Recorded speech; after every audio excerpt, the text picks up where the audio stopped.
Hello and welcome to Infinity. This week we will be looking at the Spotlight module. Spotlight is the module in Infinity where a user can practice entering data and using the system. It is not connected to any other module, so it's quite safe if you make a mistake. Spotlight has two tabs. The Spotlight tab is where all the data is entered.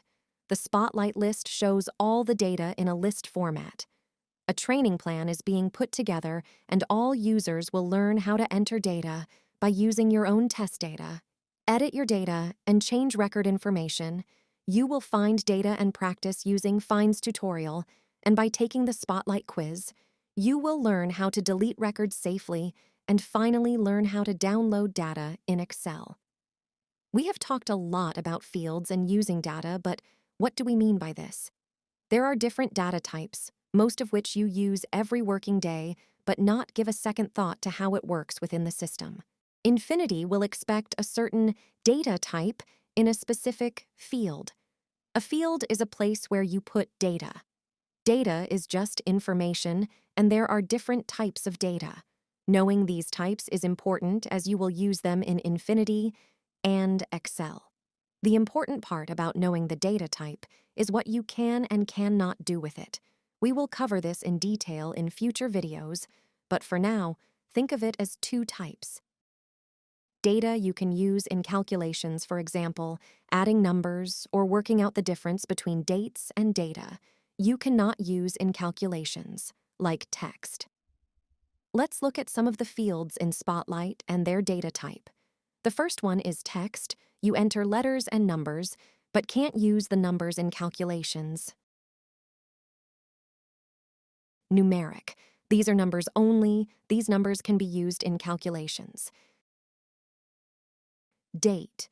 Use the date in only this format, and you can either enter the date manually or pick a date from the calendar. Tick boxes.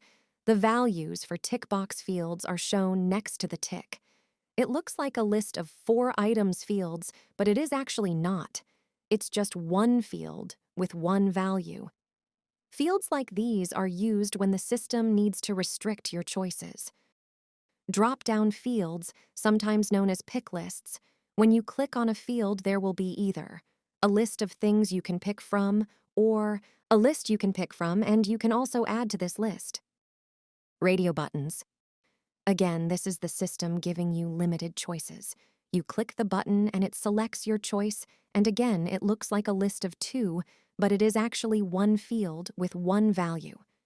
If you click on one selection but then change your mind, the system toggles between selections. There is a second tab we want to look at. This is the Spotlight list. In this tab, you will see a list of all the records in the found set. In this example, we have found 5 records. In some lists, the values can be edited by clicking the Edit button. This is useful if you are checking data in your list and want to make a quick correction. You can also delete records from this list. Clicking the Download button will download all the records you have in the current find. If you have found all records, it will download all records. If you have found 10 records, it will download those 10 records. The download file is sent to your computer's download folder. Yes, we all have one, and chances are yours is full of junk. So in later videos, we will be covering the importance of housekeeping. Once downloaded, you can open the file and use the data how you want to.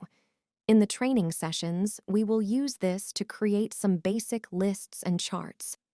For example, if you need a list of names and how much they charge, you will see you have 13 fields set out in columns. You will need to know how to remove the columns you don't want. Then perhaps you may want to add up how much the total cost is. You will learn how to create simple sums on your data. That's all for now about Spotlight. We hope you enjoyed your look around the new Tenant module. Please rewatch these videos and learn as much as you can. Thank you for listening, and welcome to Infinity.